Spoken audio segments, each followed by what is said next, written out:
Me demandez pas pourquoi, mais j'ai eu envie de filmer cette vidéo avec un chat, près de mon aérographe. Non, non, le chat, ben, j'ai perdu le chat. Et avec mon fils qui filme en freestyle. Alors cette vidéo, elle est composée de 5 parties. La première partie, c'est celle que vous êtes en train de voir, où je vous présente les 4 autres parties. Les 4 autres parties, je vous ai mis, comme on rentre dans le cycle d'Angmar, vous regardez toutes les cartes joueurs, et le deck Dunédain, j'ai eu envie de le faire. Donc la première partie, c'est comment j'ai construit mon premier deck Dunédain, comment j'ai galéré à le construire et quelles sont les solutions, merci la communauté, qui m'ont permis de trouver quelque chose d'à peu près viable. Deuxième partie, je vous montre une partie sur Intrus au bois de Chet, le premier épisode du cycle d'Angmar. Et vous verrez, elle est un peu courte, hein, cette partie. Mais j'utilise le deck que j'ai créé juste avant. Ensuite, le deck du Nétin, vous le savez ou vous ne le savez pas, si vous ne le savez pas, je vous l'apprends, c'est un deck multijoueur. Donc, comment passer du solo au multijoueur, quels sont les agencements à faire. Et une dernière partie où c'est de nouveau une partie où je fais une partie assez courte. Si les deux parties filmées sont courtes, c'est parce que je me suis fait ramasser les deux fois, quoi. Euh, Ceci pour dire que le deck du Nédin en solo, c'est quand même assez chaud. Peut-être que c'est dû au scénario Intrus au bois de Chet, mais en soi, ils sont assez chauds de jouer le deck du Nédin en solo. Ce que je vous montrerai, pas dans cette vidéo, mais une autre partie qui a duré 1 heure. Et si elle a duré 1 heure, il y a deux solutions. Soit, en tout cas, j'ai fait railler, mais est-ce que ça s'est fini sur la ligne, le scénario m'a eu ou j'ai gagné? Donc je laisse ce teaser pour la prochaine fois. Voilà, donc je vous laisse profiter de tout ça et n'hésitez pas, je vous mets toutes les références des decks et tout ça, des scénarios et compagnie, tout ce qui me passe par la tête dans les références de cette vidéo. Et puis on se voit très rapidement parce que la partie où j'ai fait railler pendant 1 heure, elle est déjà filmée. Il me reste à la monter, donc normalement ça prendra pas trop de temps pour vous la présenter. Allez, profitez. Donc dans cette partie, on s'intéresse au processus de deck building et comment je suis arrivé au deck dont on va voir des parties dans cette vidéo et la suivante. Donc je te montre le premier deck, c'était un Dunédain Énergie. Et forcément, quoi, pas forcément, mais je voulais explorer le réveil d'Angmar, les cartes joueurs. Donc j'ai commencé à construire avec que des héros du réveil d'Angmar.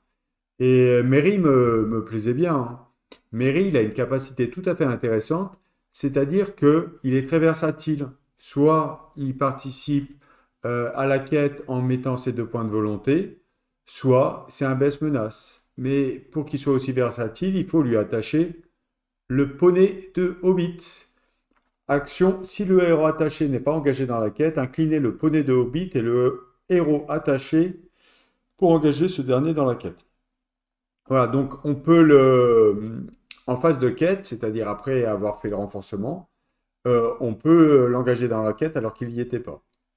Voilà. Sinon, on peut faire le best menace si on a beaucoup, si on veut pas forcément avancer dans la quête, c'est pas le but pour l'instant, mais qu'on veut plutôt baisser sa menace avec Mary. On fait la réponse. Si c'est un ennemi qui est révélé, on baisse la menace de sa valeur de l'ennemi, et puis on met pas les points dans la quête. Donc voilà. Pour que ça marche, pour pouvoir mettre le poney de Hobbit pour vraiment donner du sens à Merry, j'ai rajouté dans cette première version l'éleveuse de l'Westfold, pardon. Et puis dans ce deck aussi, courage inattendu, ça serait dommage d'en se priver quand on est dans la sphère énergie. Et de la baisse menace, et puis quand même 2 de volonté pour 2 avec une baisse menace, c'est quand même pas mal, mais bon, c'est pas l'archétype Sylvain, mais c'était pas mal. Et voyez, après, j'ai essayé ça, c'est pour jouer Mary, et puis la sphère énergie. Et j'ai mis toutes des cartes de l'archétype du Nédin. J'ai quand même rajouté les gardes d'honneur parce qu'il n'y a pas de soin dans cet archétype tel qu'il est présenté là, avec les sphères énergie. Euh, Là, oui, voilà, donc il y a à peu près tout. l'héritier de Valandil qui permet de baisser le coût. Donc j'ai fait quelques parties avec ça. En fait, pas beaucoup parce que je vous montre. Alors je ne sais pas ce que ça donne, mais vous voyez, il y a trois croix. Là, il y a toutes les modifications pour en arriver là à ce que je vous montre. Trois croix, c'est-à-dire que je me suis pris trois défaites contre les scénarios à la poursuite. Non, comment il s'appelle? Intrus au bois de Chette, ce scénario.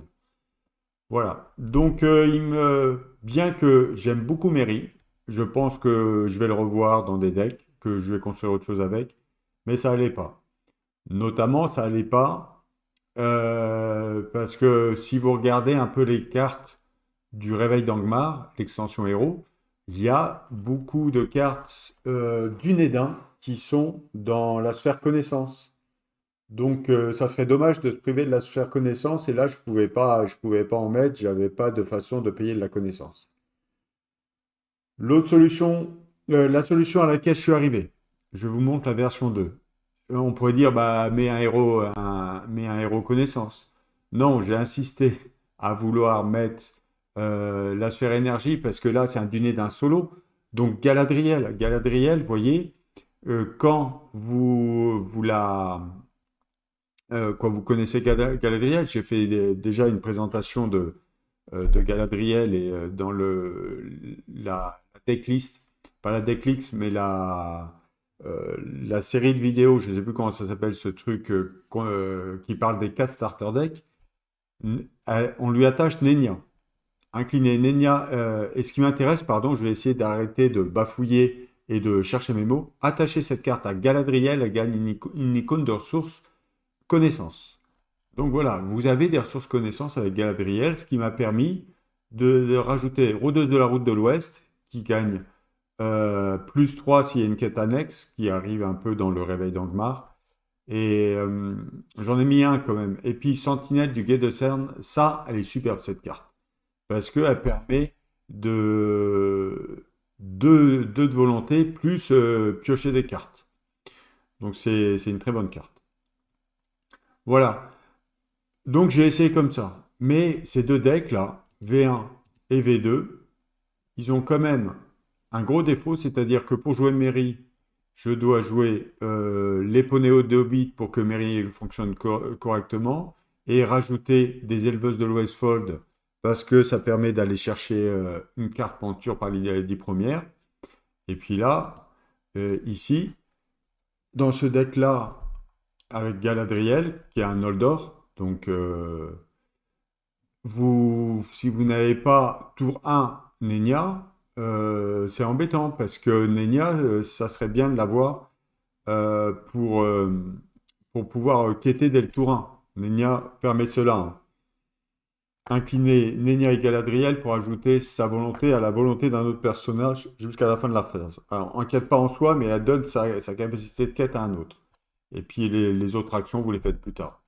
C'est pour ça que Galadriel aussi, souvent ce qu'on lui met, c'est des courages inattendus ou de la possibilité d'étapes de héros pour faire non seulement je quête et non seulement je fais baisse menace de 1 et piocher une carte. Voilà, donc ça c'est ma deuxième version. Alors je vous montre ce que ça donne.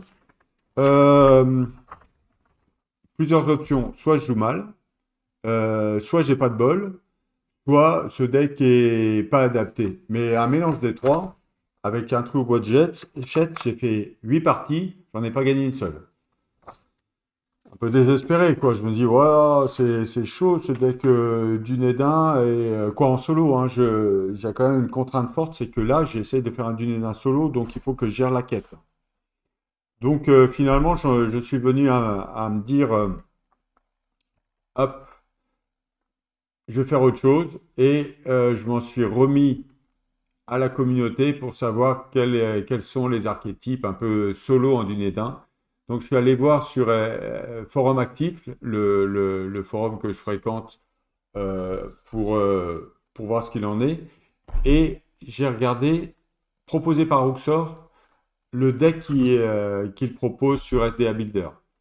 Et là, vous voyez, ça a été, la réflexion a été plus longue que moi, c'est-à-dire je veux jouer connaissance avec un deck du Nédin solo, donc c'est pas Galadriel qui donne éventuellement quand il y a Nenya la capacité d'avoir des ressources connaissances, c'est je mets Béravor qui est un Dunédain. Donc c'est marqué Dunédain dessus. Donc voilà. Et là, du coup, bah, vous avez accès donc toujours à Sentinelle du Guet-Sarn, et c'est pas un, c'est vous en mettez trois là. Vous avez, et puis toutes les bonnes cartes aussi. Vous avez le soin qui arrive avec la fille de la Nimrodel. On est en édition limitée. Moi, j'ai pas d'autres cartes, mais je crois que c'est guérisseur de je sais plus qui là, qui permet de soigner. Voilà, vous avez tous les intérêts de la sphère connaissance, quoi. D'accord? Et puis, euh, forcément, on perd ici, en jouant en connaissance, on perd la capacité de quête de la sphère énergie.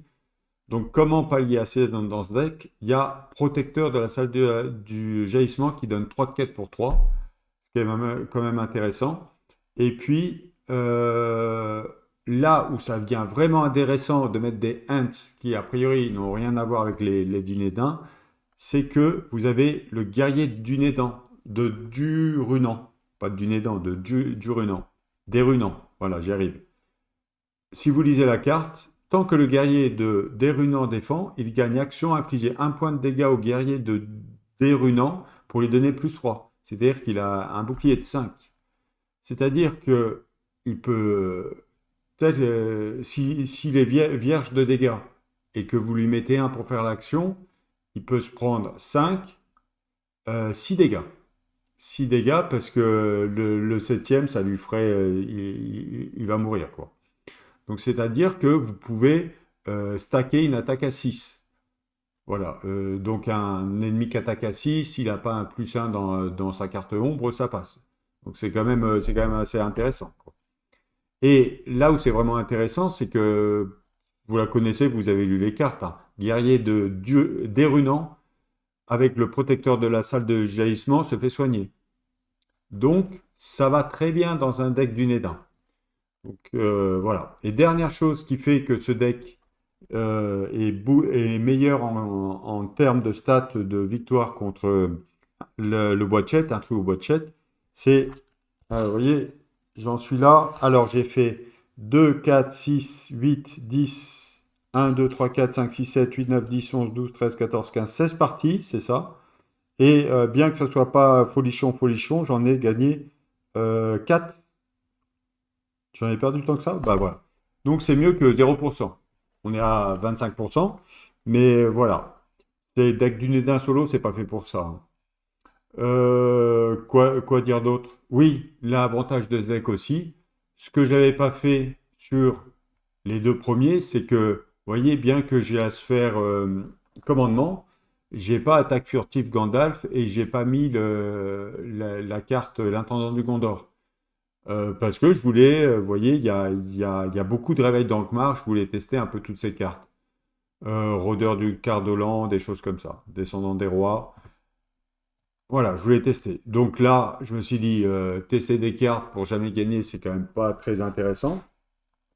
Donc là, il y a attaque furtive. Bon, les feintes, elles y étaient déjà, mais vous voyez, il n'y en a plus qu'une.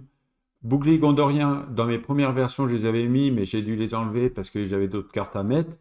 Et là, on se dit, bouclier gondorien, c'est très bien parce que c'est plus 2 sur un héros Gondor. Bon, forcément, là, ça marche pas, c'est du Nédin. Sauf si vous mettez l'intendant du Gondor où vous gagnez le trait Gondor. Je me dis, super, plus 2. Simplement, quand on regarde le graphe, le coût par sphère, 45 pour connaissance, 27 commandements et 12 tactiques. Vous allez, l'intendant du Gondor, le mettre sur la sphère connaissance avec Béravor. Et donc, ok, Béravor, si vous lui mettez après le bouclier gondorien, c'est plus 2. Mais Béravor, ça va pas être votre défenseur. Donc, le bouclier gondorien, généralement, ça sera plus 1. Voilà, parce que vous le mettrez, vous l'utiliserez plus 2, vous m'avez compris. Vous n'allez pas le mettre pour défendre. Voilà. Je vais essayer de faire ça clair. Vous allez mettre le bouclier gondorien sur Amartuil et l'intendant du Gondor sur Béravor. Donc la combo plus 2, ça marchera pas. Voilà. Une carte très bien aussi, bon, Rune de Dairon, ça permet d'y accéder et franchement, c'est une superbe carte. Un approprie au piège, ça c'est pour les rôdeurs. Donc ça permet d'empêcher un attaquant qui vient d'arriver de vous attaquer le tour où il arrive. Donc c'est pas mal en dîner d'un. Voilà. Et donc ici, pour conclure l'action sur cette partie, vous n'avez pas toutes les cartes de l'archétype du Nédin parce qu'il faut quand même jouer solo. Et on les verra juste après. Je vous montre là de ce que j'ai prévu sur la progression un peu logique de cette vidéo. C'est vous montrer une ou deux, à l'heure à laquelle je vous parle là, j'ai pas encore décidé si je mets une ou deux parties assez courtes avec ce deck Dunédin proposé par Rouxor Dunédin Connaissance. Et après, on parle de la différence entre le Dunédin solo et Dunédin multijoueur, l'autre deck proposé par Roxor. Voilà, donc merci Roxor, t'es ma roue de secours quand je suis bloqué dans mon deck building. On voit tout de suite ce que ça donne et bah, c'est parti. Allez, c'est parti contre le bois de chat avec mon deck Dunédin proposé. Alors, on va bien mélanger. Donc, le setup, c'est toujours le même. Un groupe de guerriers orques à mettre en place. Voilà, vous savez que il y a quand même marqué qu'on ne fait pas de test d'engagement. Donc, c'est que de l'engagement intentionnel. Et il faut mettre un lieu dans la zone de cheminement. Alors, le mieux, c'est de mettre colline voilée. Je pense, quoi. Il y a des cartes qu'il faut, genre, ferme isolée qui maudit un. Tant que la ferme isolée est dans la zone de cheminement, les joueurs ne peuvent pas réduire le niveau de menace, des choses comme ça. Et puis c'est 8 et ça va stacker, c'est pas bon. C'est la pire carte, quoi. Voilà, donc, colline voilée.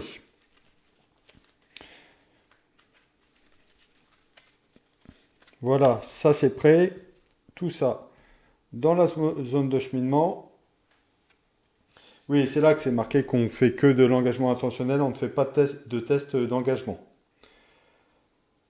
Et le problème, c'est que s'il y a plein d'ennemis, quoi, à un joueur, ça se passe bien. S'il y a plein d'ennemis dans la zone de cheminement, on augmente de 1 de plus, forcé. Je vous lis ce qui est marqué à la fin de la phase de restauration, augmenter de 1 le niveau de menace pour chaque joueur,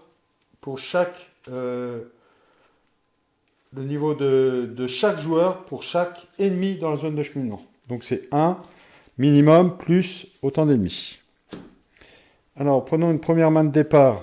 1, 2, 3, 4, 5, 6.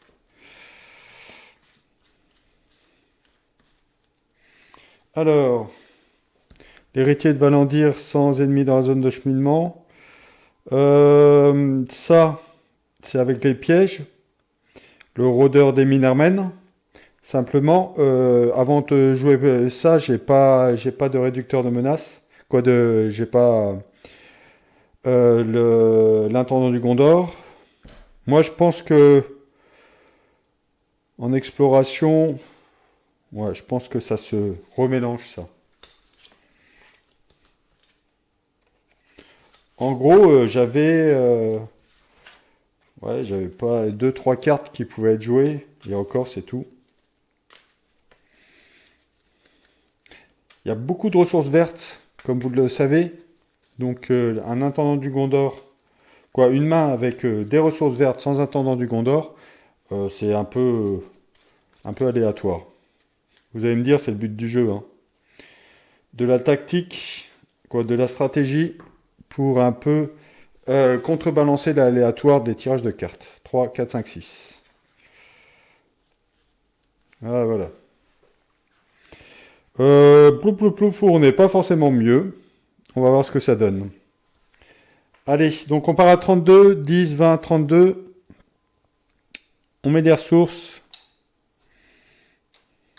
Et je pioche une carte. Ok. Donc, j'ai rien à faire. J'ai rien à faire. Je pourrais jouer ça, mais je le garde si j'ai d'autres choses à jouer. Parce que je vais pas engager. Je vais pas l'engager là. Ça va être coton. Ou alors, ce que je peux faire, c'est d'augmenter. Je vais essayer ça. Laisser augmenter un peu ma menace. En espérant que je puisse la baisser après. Mais je vais tout de suite essayer d'aller chercher. Avec Béravor, je l'incline pour avoir du mieux. Voilà. Donc, vous voyez ça, intendant du Gondor, avec protecteur de la salle de jaillissement, c'est pas mal. Ça permet de gérer la quête. Allez, on part en quête. Donc là, j'ai 1, 3. Est-ce que j'envoie celui-là? Ça fait qu'un de plus, mais... Ça fait qu'un de plus.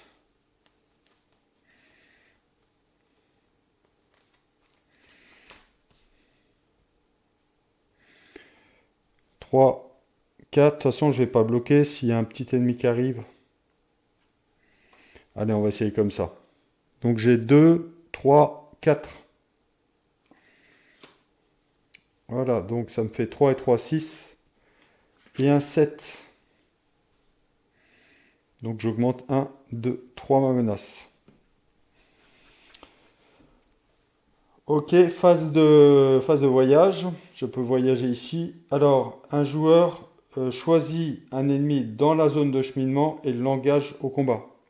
Donc je pourrais engager lui, mais c'est peut-être un peu tôt, donc on va voyager là. Voilà. Et je n'engage pas au combat, quoi. Pas d'engagement international, donc 1 plus 1, je suis à 37. Fin du tour 1. Voilà. On redresse tout le monde. Donc le tour 1 est fini. Une ressource partout. Je pioche une carte. Pied ailé.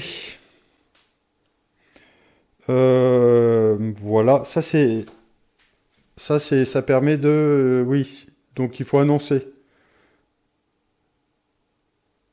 Annoncer l'un des 3 types de cartes. Et ouais, mais là je fais... Alors pour 2, je vais jouer l'intendant du Gondor que j'incline pour redonner 2 ressources ici. Et peut-être je peux jouer pied ailé, sachant que il y a à peu près, j'ai marqué là, 11 lieux, 13 ennemis et 9 événements. Je peux essayer de jouer ça. Alors on va faire comme ça. Pour 3, je joue ça. J'arrive à engager. Et pour 1, je vais jouer pied ailé. Et puis je vais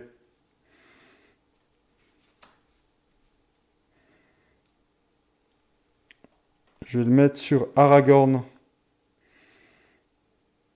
Je vais l'engager dans la quête. Et si je dis la bonne chose, il se redresse. Sachant que moi je veux qu'il se redresse, c'est s'il y a des ennemis. Donc on va essayer comme ça.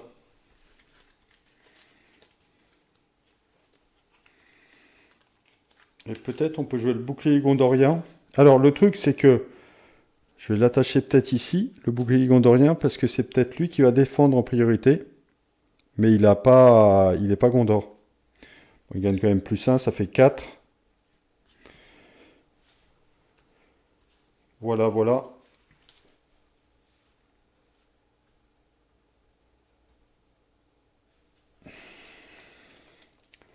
Et là, je suis bon. Allez, on part en quête à 2, 3, 4, 5. Et j'annonce ennemi. Non, donc il ne se redresse pas. Chaque joueur renvoie dans la zone de cheminement un ennemi engagé au combat avec lui. Si aucun ennemi n'a été renvoyé dans la zone de cheminement, ça gagne renfort et maudit 1. 38 et renfort. Oh, voilà, ça c'est pas bon. Ça c'est pas bon du tout. Parce que là je suis 2, 3, 4, 5 pour 3 et 3, 6, 9. J'augmente de 1, 2, 3, 4. Ça fait 42. Et on en est là. Je le sens pas bien ce truc. Et on en est là. Voilà, fin du tour. Bah, je peux pas voyager. Engager un truc, ça serait peut-être un peu violent, mais est-ce que j'ai le choix? Parce qu'il va m'attaquer. À 4, je peux bloquer une fois. J'ai rien pour soigner derrière.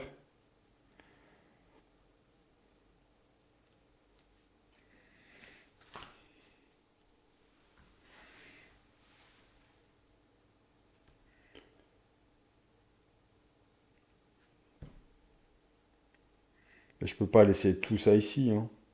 En espérant que ça se passe bien avec cette carte. Donc je fais un engagement intentionnel au combat. Voilà. Je vais le bloquer ici.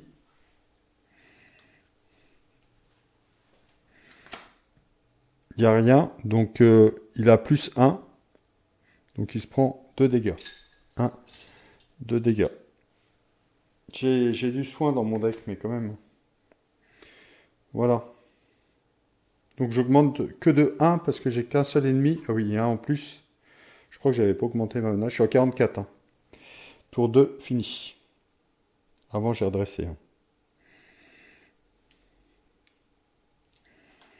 Allez, une ressource partout. Je pioche une carte.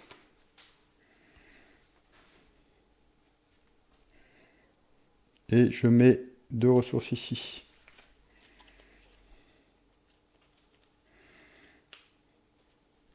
Donc là, vu que j'ai un ennemi engagé, j'ai la ressource. Avec ça, je peux payer aussi des cartes par ici. Donc ça, c'est redressé. Hein.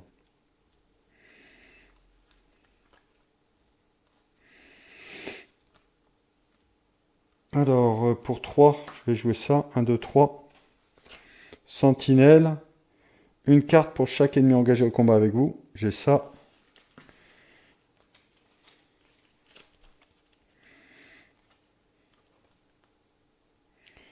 Et puis, je peux jouer... je peux essayer de jouer ça. Incliner 2 alliés que vous contrôlez. Et je défausse 5 cartes. Mettez en jeu sous votre contrôle jusqu'à 2 alliés. Par cet effet, la somme ne peut pas être plus élevée que la somme des cartes des alliés que vous avez mis par cet effet. Alors je vais incliner ces deux-là.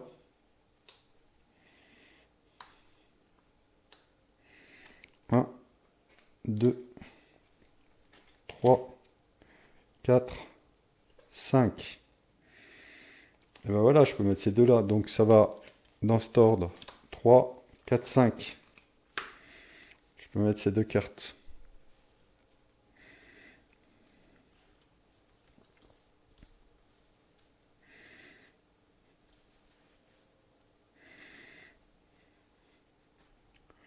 Voilà, ça c'est en dessous.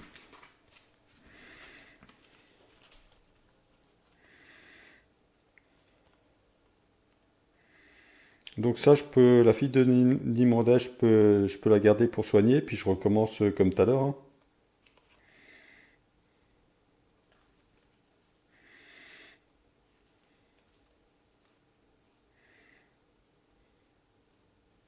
J'ai pour soigner, si j'engage je vais jouer ça. Je vais le mettre ici. Si j'engage intentionnellement un ennemi, il gagne plus 1, plus 1. S'il y a un petit effet qui booste aussi. Ok. Alors lui, ce qui est bien, c'est qu'il ne va pas s'engager, s'incliner, parce que je suis à plus de 40 pour partir en quête. Donc je pars en quête à 2.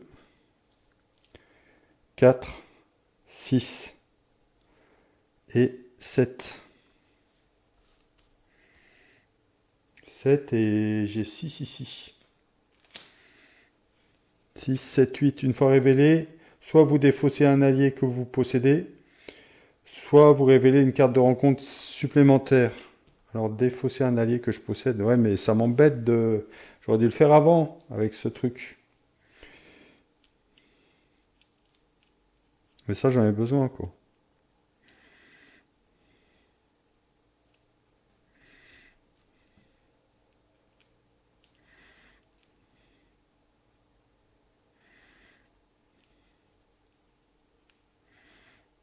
Ou je défausse...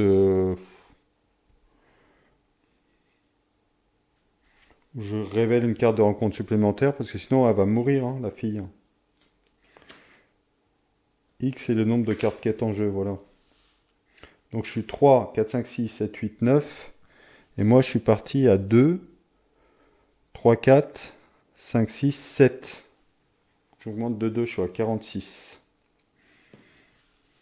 Ok. Donc, hop.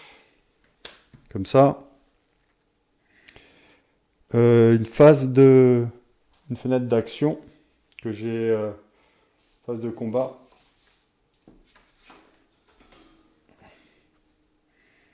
Donc, j'ai mis de l'attaque d'un ennemi. J'ai 7 fenêtres d'action. Donc, je déclare le défenseur. Il est là. Et dans la fenêtre d'action, je fais ça pour lui soigner 2 dégâts. Voilà. Donc, il m'attaque. Et il n'y a rien. Donc, 6 pour 3 et un 4 avec le bouclier. Je n'ai pas engagé. Ça fait 2 dégâts. Ok. Fin du tour. J'ai 1, j'augmente 1, 2, 3. Je suis à 49.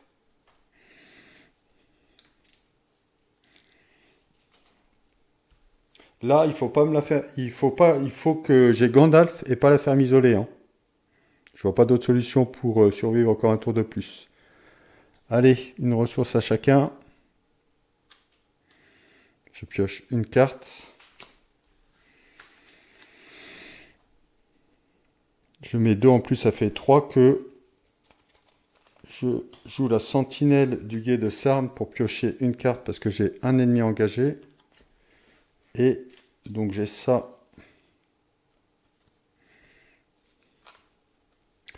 Faut que j'aille chercher Gandalf. Hein. Pas le choix. 1, 2.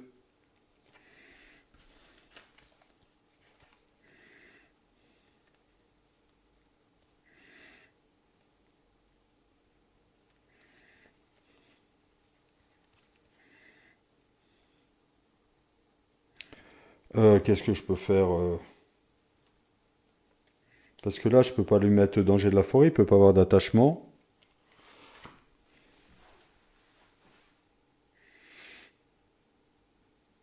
Et je suis obligé d'envoyer du monde. C'est pas bon là. Hein. Regardez. 3, 6, 8, 10.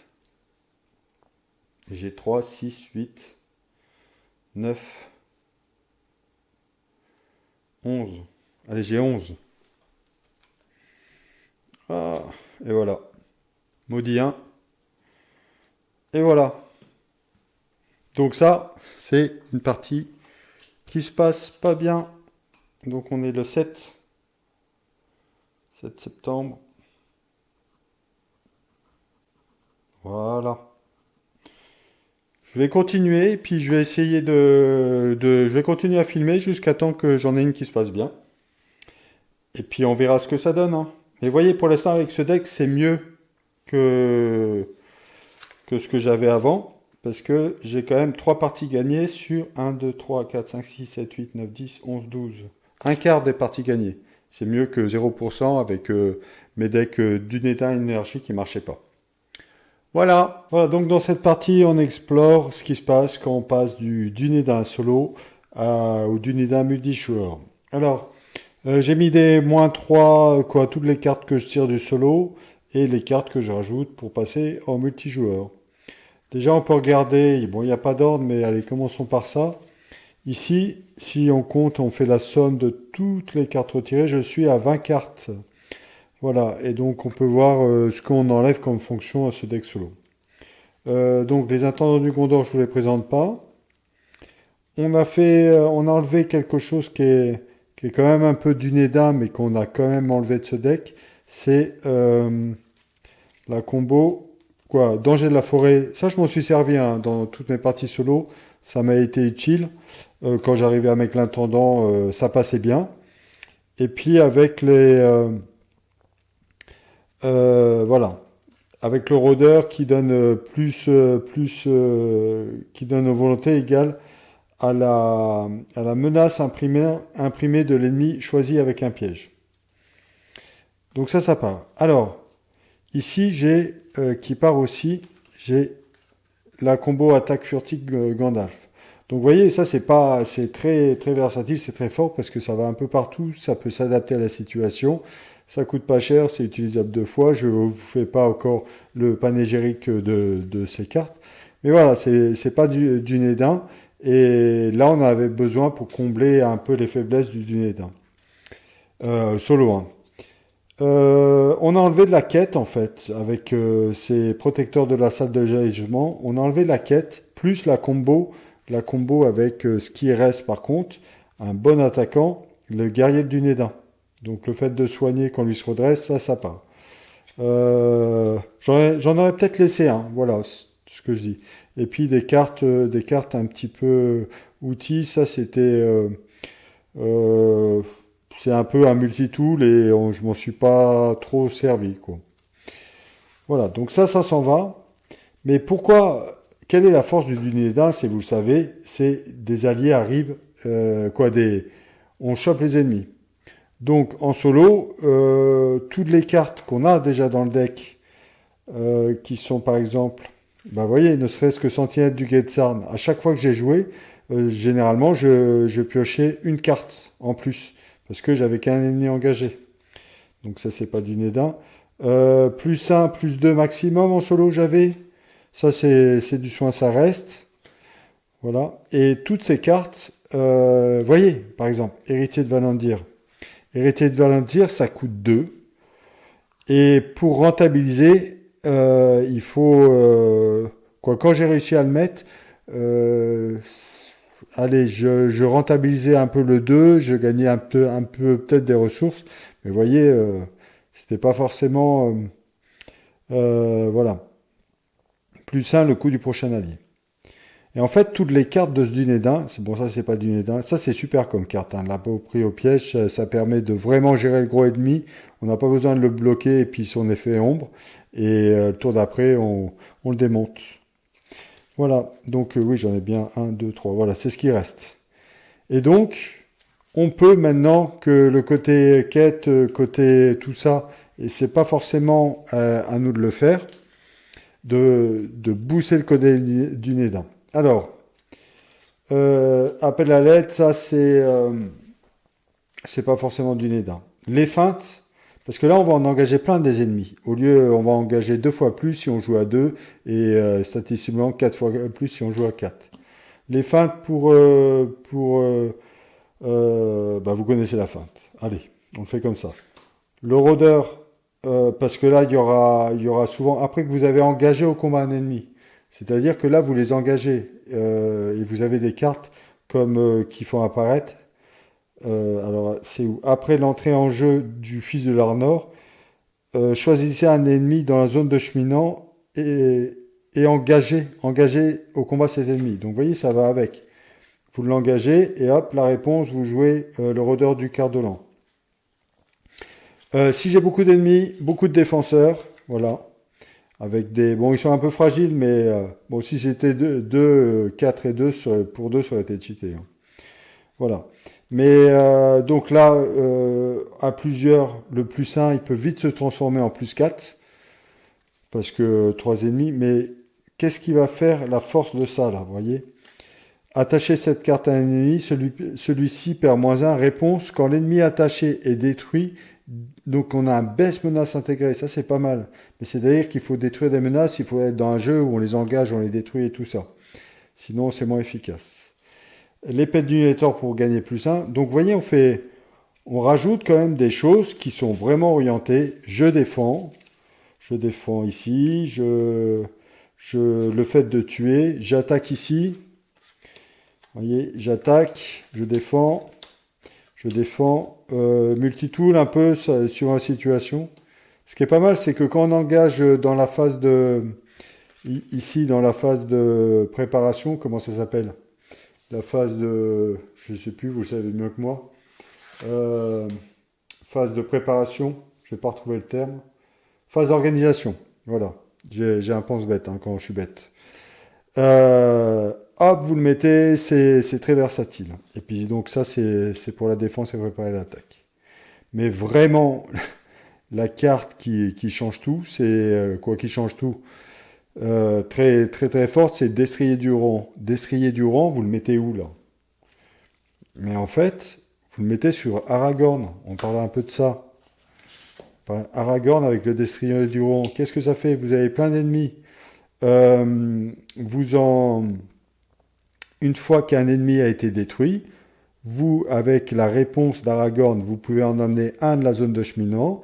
Et s'il a destrié du Rohan, après qu'un ennemi a été détruit lors d'une attaque à laquelle participe le héros attaché, inclinez le destrier pour redresser. Mais c'est un combo ultime, ça. Vous pouvez le faire et c'est pas limité. Une fois par tour ou quoi que ce soit. Donc vous pouvez le faire tant que vous voulez. Hop, je bute un ennemi. Avec la réponse, ces deux réponses, donc vous faites dans l'ordre, vous allez en chercher un autre, avec cette réponse, vous l'inclinez et vous redressez. Non, on peut le faire qu'une fois, c'est incliner le destrier du Rohan pour redresser, on peut le faire qu'une fois. Voilà, vous le redressez, vous tapez un deuxième ennemi, et voilà, et puis vous pouvez même en engager un troisième pour libérer la zone de cheminement. Ça, c'est très très fort. Voilà, donc... alors, petite annonce, si vous êtes côté Chambéry, Lyon, tout ça, ou envoyez des messages si ça vous intéresse, même sur Paris, à la limite, sur un malentendu, je peux aller dire bonjour à mon frère. Je peux aller sur Paris sur des vacances, ou peut-être pas, quoi, ça s'organise. Mais voilà, moi, si je joue duo avec quelqu'un, quoi, en multijoueur, franchement, j'ai envie de tester ce deck. Voilà. Alors, je vais peut-être, vous savez, je sais pas, vous comme moi, on aime bien les combos. Les trucs, quand une combo qu'on a prévue dans sa stratégie de deck building, et puis on a une opportunité tactique de la jouer, on est trop content. Donc, je comprends pourquoi ça a été viré, parce que déjà, 3, alors que en solo, je veux dire, l'intendant du Gondor, on le mettait sur Béravor, donc on pouvait payer. Là, il n'y a plus d'intendant du Gondor. Donc, je sais pas, peut-être remplacer un Gléowin, qui coûte 3 aussi, si vous voulez Gléowin. Un Gléowin qui coûte 3 pour... pas un Gléowin, fille de l'animondelle. Pour un protecteur de la salle de jaillissement, pour peut-être soigner les grosses attaques à 6, pour soigner, pour pouvoir en faire une autre quand c'est le guerrier du Nédan qui bloque, quoi. Donc... mais voilà, j'ai envie de le tester avec vous. Quitte à aller Lyon, peut-être, ou quoi, Chambéry, Paris, ou je sais pas. Envoyez-moi des messages. Je vous parle du sideboard. Alors j'ai bien réfléchi. Donc c'est que des hypothèses de ma part. Mais le sideboard, c'est ça. Les trois, ils sont où? Les 3 intendants du Gondor. Pouf, pouf, pouf. Et Albarad. Voilà. Donc je pense que l'idée de Rouxor et de la communauté derrière, c'est de garder quand même ces 3 sphères, mais changer Amartuil par Albarad. Et Albarad, c'est beaucoup plus violent. Là, les cartes comme Rôdeur du Cardolan, tant que vous êtes engagé au combat avec au moins un ennemi, Albarad, ne s'incline pas pour s'engager dans une quête, donc c'est pas mal, quoi, c'est fort. Vous pouvez engager intentionnellement au combat un ennemi supplémentaire durant la phase de rencontre. Ah oui, non, ça marche pas. Après que vous ayez... Si, c'est une réponse. Quand vous vous engagez, vous pouvez poser ça en réponse. D'accord? C'est pas forcément à la phase d'organisation que vous le posez. Vous pouvez le jouer dans la phase de déclaration des ennemis. Hein. D'accord? Donc ça va super bien avec ça. Et là, vous vous engagez à tour de bras et là, ça devient très fort. Donc pourquoi dans ce side, je suppose que c'est pour aller ensemble. Voyez, chasseur du Nédin, ça fait venir les alliés. Ça fait venir les ennemis, vous allez les chercher et vous les engagez. Donc tout ça, ça va ensemble. Là. Et pourquoi mettre ça? Je pense que l'idée, c'est que comme vous avez enlevé quelque chose qui génère de la ressource, parce que là, vous avez quand même, s'il tourne bien, 2 ennemis, c'est vite fait, vous avez 2 ressources. Hein. Si vous virez ça, martuile, vous virez les ressources et vous êtes obligé de les rajouter. Donc, je pense, en fait, l'idée, je pense, c'est que ça, c'est vraiment à mettre quand on est à 3 ou 4 joueurs, parce que ça tourne beaucoup d'ennemis, et puis vous pouvez tous les engager, et puis vous pouvez tous les buter et tout ça, quoi. Voilà, donc merci à la communauté, en la personne de Roxor d'avoir proposé ça. Et puis le mot de la fin, je pense que ça sera ça, c'est si on se rencontre et qu'on fait une partie ensemble, je jouerai celui-là sûrement, à moins que vous vouliez jouer, et puis moi je joue autre chose. J'ai des idées avec des decks qui pourraient jouer avec ça. Un Hobbit Hunt, ça peut être sympa. Si j'y pense, je vous mets un lien d'une vidéo qui date un peu, mais qui est toujours d'actualité, de comment jouer Hobbit Hunt. Allez, salut à tous. Allez, c'est parti pour une nouvelle partie. Oui, tu vois, c'est bizarre comme phrase. Je mélange ça, donc j'ai déjà sorti le groupe de guerriers orques et les collines voilées. Je vous rappelle que dans ce scénario, l'engagement ne se fait pas, il n'y a pas de phase d'engagement. Et on peut faire que de l'engagement intentionnel, donc c'est un ennemi par tour, sauf effet de carte. Voilà. Et voilà, mon côté joueur, côté moi, côté nous, Erebor, Amartuil, Aragorn et Iarion.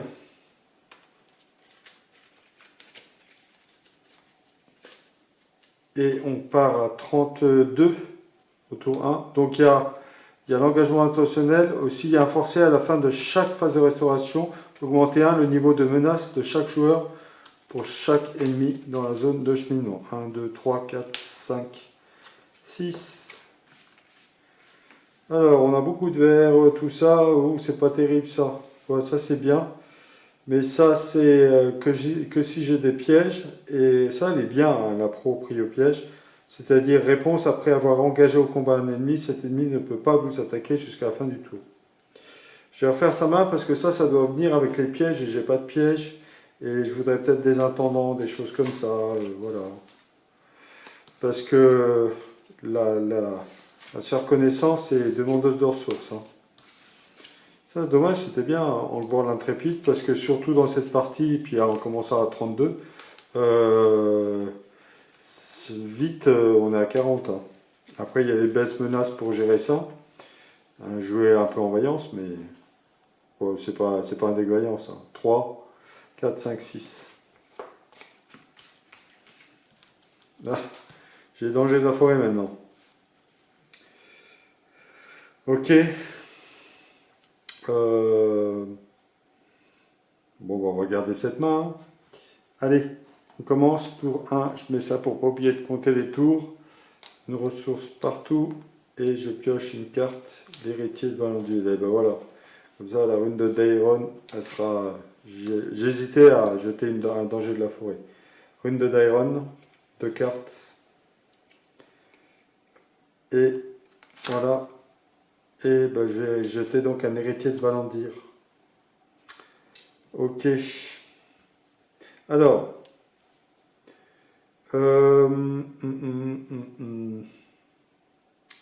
3.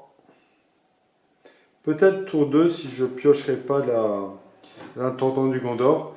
Il y a mon imprimante je sais pas, qui se manifeste. Ouais, donc je vais jouer comme ça. Je vais partir et peut-être tour 2, si j'ai pas l'intendant, je l'inclinerai pour essayer de le chercher. Donc 2. Est-ce que s'il y a un ennemi, je laisse ça? 2, 4. Pour l'instant, je suis à 5. 5 pour 4. Hein. Et un lieu. Ok, ce lieu, pour voyager, il faut que un ennemi de la zone de j'engage un ennemi de la zone d'acheminement. Voilà, donc je vais pas, si je peux le faire, mais je vais pas le faire. Là, il est un peu violent pour ce début de tour. Donc 3, 4, 5, 6, 7. Pour 5 engagés, je perds 2. Quoi, échec de quête de 2. Et voilà. Je voyage. Je vais voyager ici. Ouais, pas bien le choix. Quoi, je pourrais le laisser. Mais on va peut-être essayer d'avancer. Ok. Allez. Fin du tour. Je redresse tout le monde. J'augmente de 1 parce que j'ai un ennemi. Plus 1 du normal. Tour 1, fini.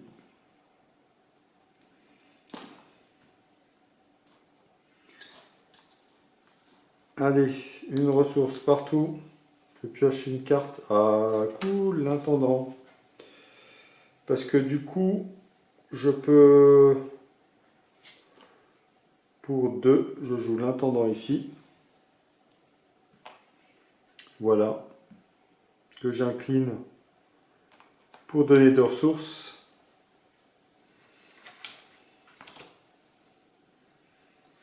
Et je vais jouer... ça me fera 3 de quête. Ce qui peut être intéressant d'avoir de la quête.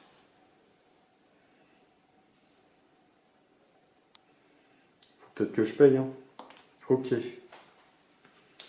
Donc ça augmente pas trop ma capacité de quête pour l'instant.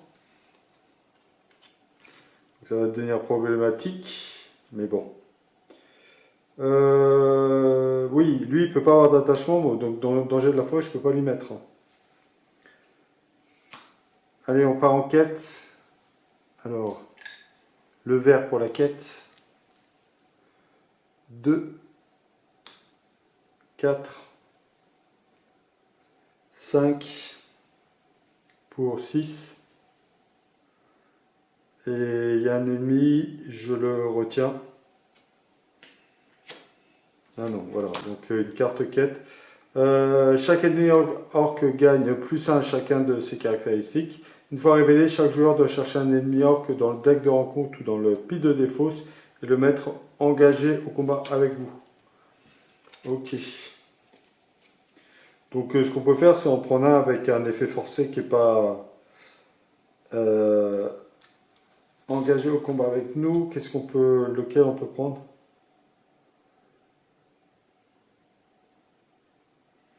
Ben ça, on pourra lui mettre un piège. 3, 4, 5. 3, 4, 5. Ou alors je fais ça. 3.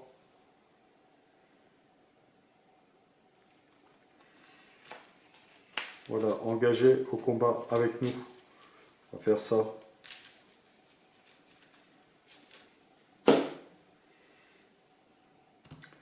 Ok. Donc c'est bien tout ce qu'il y a sur la carte. Ouais. Je ne voyage pas. Fin du tour. 1, 2. Tour 2. Fini. Allez, une ressource partout. Comme ça, et je pioche une carte. Et ça, c'est redressé. Hein. Voilà. Un petit peu d'intendant.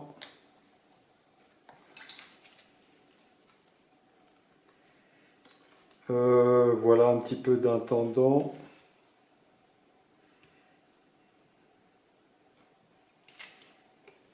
pour 3, je mets le danger de la forêt, ça l'immobilise. Peut-être, alors là, vu que j'ai un ennemi engagé, j'ai la ressource tactique, 3, 4, 5.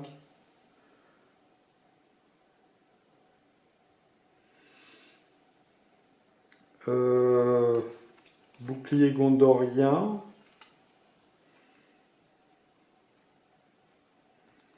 Prochain tour, on joue ça. Quoi, prochain tour, je joue l'héritier de Valandir. Je l'engage, lui. Bon, on va partir comme ça. Déjà,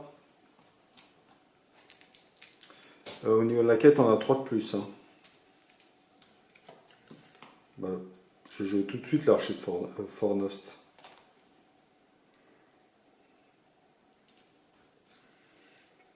Deux, 5, 6, 7, 8, 9.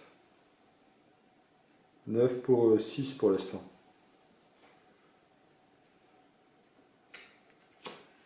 Une fois révélé, si le total de menaces, des personnages engagés dans la quête est supérieur au total, ce qui est le cas, c'est 9 pour 6. Chaque ennemi dans la zone de cheminement effectue immédiatement une attaque contre le premier joueur. Si aucune attaque n'est effectuée, cherchez un groupe de guerriers orques et mettez-le. Voilà, donc là, chaque ennemi dans la zone de cheminant va me coller une petite attaque de derrière les fagots. Et là, on n'est pas bon.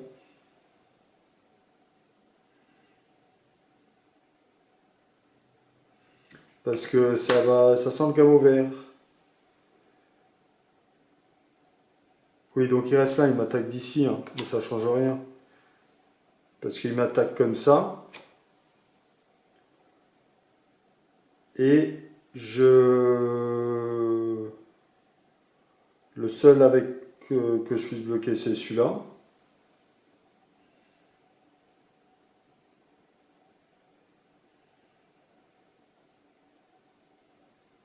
Ah, mais en fait, j'aurais pu jouer ça. Ça m'aurait fait 4, il serait pas mort. Vu que j'ai les 2 ressources. Bon, bah, je bloque là.